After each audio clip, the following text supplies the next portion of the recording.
समा, समा। हाँ माँ, मैं तैयार हूँ। चलो वेद, बस आ गई।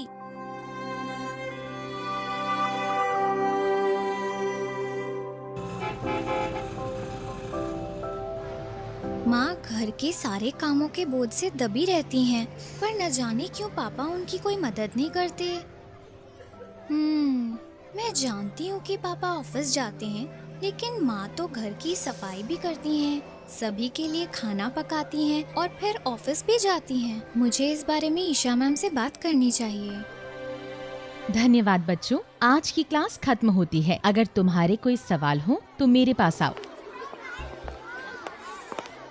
मैम, मेरी माँ मेरी और मेरे भाई की मदद करती है स्कूल के लिए तैयार होने में, और वो हम सब के लिए खाना भी बनाती हैं और फिर ऑफिस भी जाती हैं। मुझे हर शाम अपनी माँ को ऐसे थके हुए देखना अच्छा नहीं लगता। क्यों वो सारे दिन अकेले काम करती हैं? क्यों नहीं मेरे पापा उनकी मदद करते हैं? क्या केवल महिलाएं ही घर का काम करती हैं? समा, मैं बहुत खुश हूँ कि तुमने इस पर ध्यान दिया और तुम मुझसे इस बात पर चर्चा कर रही हो। यह सही नहीं है कि केवल महिलाएं घर का काम कर सकती हैं। एक व्यक्ति के लिंग और जेंडर का उसकी भूमिका और जिम्मेदारियों से कुछ भी लेना देना नहीं होता। घर को चलाने में हर एक व्यक्ति को योगदान देना चाहिए और घर का काम साथ मिलकर करना चाहिए। ओके मैम, लेकिन सेक्स और जेंडर से आपका क्या मतलब है? समा, लिंग एक जैविक पहचान है जो कि उन शरीर के अंगों पर आधारित होता है जिसके साथ हम पैदा हुए हैं। ओके मैम, और जेंडर क्या होता है? जेंडर के तहत समाज हमारे जैविक लिंग के आधार पर हमसे ये उम्मीद करता है कि हम कैसे व्यवहार करें। उदाहरण के तौर पर ये सामान्य रूप से स्वीकृत है कि महिलाओं को घर का सारा काम करना चाहिए।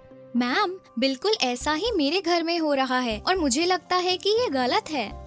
सही कहा समा, ये बिल्कुल ठीक नहीं है और ये महत्वपूर्ण है हम ऐसी चीजों पर सवाल उठाएं जिन्हें स्टीरियोटाइप कहते हैं। शायद तुम ये जानती होगी कि दुनिया के ज्यादातर शेफ पुरुष हैं और उन्होंने इस स्टीरियोटाइप को तोड़ा है कि केवल महिलाएं खाना पका सकती हैं। इसी तरह मैरी कॉम, जो कि एक बॉक्सर हैं, उन्होंने ये दिखाया है कि महिलाएं भी लड़ सकती हैं और वे भी उतनी ही मजबूत होती हैं। ये कुछ उदाहरण हैं जिनको तुम ध्यान में रख सकती हो और अपने दोस्तों और परिवार से शेयर कर सकती हो। धन्यवाद मैम, मैं अपने मम्मी और पापा से चर्चा करूंगी और जब भी मैं ऐसा कुछ अपने आसपास होते देखूंगी, इन बातों पर सवाल उठाऊंगी।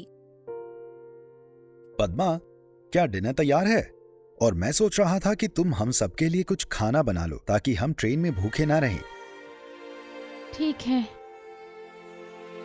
सही कहा समा, ये बिल्कुल ठीक नहीं है और ये महत्वपूर्ण है हम ऐसी चीजों पर सवाल उठाएं जिन्हें स्टीरियोटाइप कहते हैं। वेद, वेद। हाँ दीदी, आया।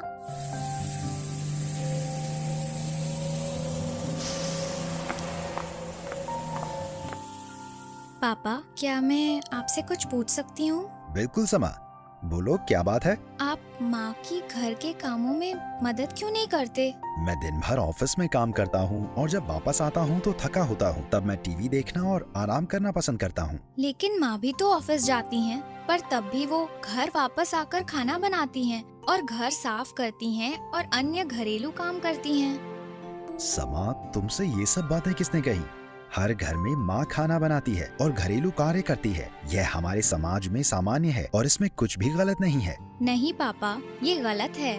मेरी टीचर ने भी ऐसी मान्यताओं के बारे में बताया था जो कुछ स्थितियों में एक लिंग को दूसरे से अधिक शक्तिशाली बनाते हैं। हम सबके लिए खाना बनाना माँ का कर्तव्य नहीं है। मैम ने कहा था कि हम सबको एक साथ मिलकर काम करना चाहिए और एक दूसरे की मदद करनी चाहिए। हाँ समा, मैं समझ गया हूँ कि जो तुम्हारी टीचर ने कहा वो सही है। मुझे मेरी गलती का एहसास हो गया है। मैं तुम्हारी माँ की खाना बनाने में मदद करूंगा और कल शिमला जाने के लिए बैग भी पैक करूंगा। धन्यवाद बेटा, ये बताने के लिए कि मैं क्या गलत कर रहा था।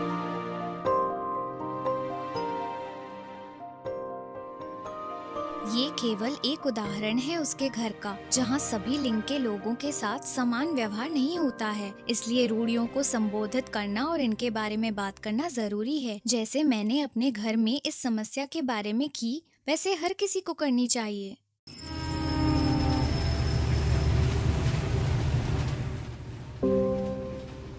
वेद, क्या हुआ? तुम इतने डरे हुए क्यों लग रहे हो? दीदी, मैं इनसे बहुत डरता हूँ। ये लोग कौन हैं? वेद, इसमें डरने की कोई बात नहीं है। ट्रांसजेंडर हमारे जैसे लोग हैं जो अपने जैविक लिंग के आधार पर सौंपे गए जेंडर की भूमिका से पहचाने नहीं जाते। मेरी क्लास टीचर मैम ने बताया था कि ये हर व्यक्ति पर निर्भर करता है कि वो अपना क्या जेंडर चुने और हमें उनके जेंडर के चुनाव पर नजर नहीं रखनी चाहिए, इसलिए डरने की जरूरत नहीं।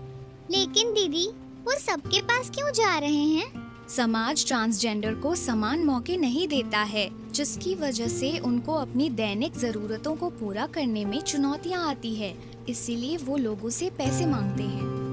माँ पापा, क्या हम उनकी मदद कर सकते हैं? अभी तुरंत ये सब बंद करें। हर एक व्यक्ति जैसा बनना चाहे वैसा बनकर जीवन जीने के लिए स्वतंत्र है। आप सब लोगों को इनसे माफी मांगनी चाहिए और दोबारा बिल्कुल ऐसा नहीं करना चाहिए। हम अपनी गलती महसूस करते हैं और शर्मिंदा हैं। धन्यवाद सर। अब समय है कि लोग ये समझें कि हमारा जेंडर या जीवन जीने का चुनाव हमें कमजोर नहीं बनाता और इस आधार पर हमारे साथ भेदभाव नहीं किया जाना चाहिए। वो सही कह रहे हैं। हमें सभी इंसानों का सम्मान करना सीखना चाहिए और लोग जैसे भी हैं उनको स्वीकार करना चाहिए।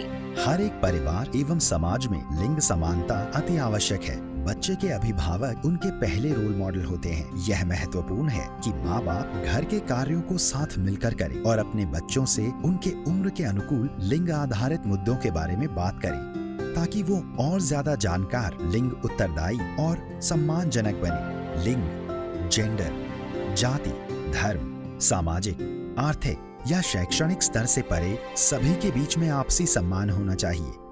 ये महत्वपूर्ण मूल्य लैंगिक समता आधारित समाज के निर्माण की मजबूत नींव बनाते हैं।